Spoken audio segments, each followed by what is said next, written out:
bago kong cellphone mga idol. So, i-unbox ko yung bago kong kuha ng cellphone. So, ganito lang kadali kumuha ng cellphone dito sa New Zealand. So, ang puhunan mo lang dito, visa at saka passport. So, kahit wala kang pera, pumunta ka sa mall. Kung meron kang gustong mabili doon or kunin, hulugan, so madali lang. Basta may visa ka mga idol. So, ito yung binili or kinuha ko. Hindi ito binili. Hulugan to. Yung binili kong Motorola Edge 60 Pro. So, i-unbox to mga idol. So, maliit pero may halaga. So, ito mga idol ay nagkakalaga ng $1,300. So, maliit dito pero pag kinonvert mo sa Pilipinas, medyo pricey mga idol. So, ito lang naman ang laman.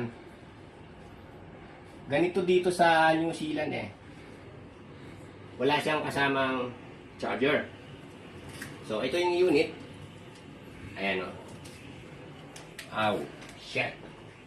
Lupit. Sablay pa ata mga idol. Ayaw ba mabuhay din eh. Ayan o. Nabuhay na mga idol. So, ayan yung likod niya. Ayan yung harap niya. So, ang lupit mga idol. So, tingnan ko kung ano yung kasama. Hindi ko pa nakita ko to. Hindi ko pa kasi nakita to mga idol eh. Excited kasi ako kanina. Kasi ang ganda ng kausap kong Chinese eh.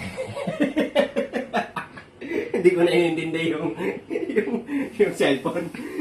Ang iniintindi ko yung Chinese eh. Sobrang ganda eh. So, wala siyang charger. Meron lang siyang USB cable. Meron naman siyang meron naman siyang case. Oh, case. So, ang ganda. Ang kulay green. So, wala na. Yun lang. Ito lang. So, ganito lang kadali ang kumuha ng cellphone dito sa New Zealand kahit wala kang pera, passport at saka visa lang. Magkakaroon ka na ng gusto mo. So, hanggang dito na lang mga idol. Yung aking unboxing ng Motorola 60 Pro. So, hanggang sa muli mga idol. So, shout out muna kay Kuya J TV. Yung aking laging nakasuporta sa aking pagbablog. Thank you for watching. Tsaka sa mga kasama ko dito sa New Zealand na mga kabatch ko, si Edward Javier, si Roy Santos Tisalona, tsaka si paring Jonathan Sansan, at saka si Utol Jaril Silot, #1 in New Zealand. Thank you!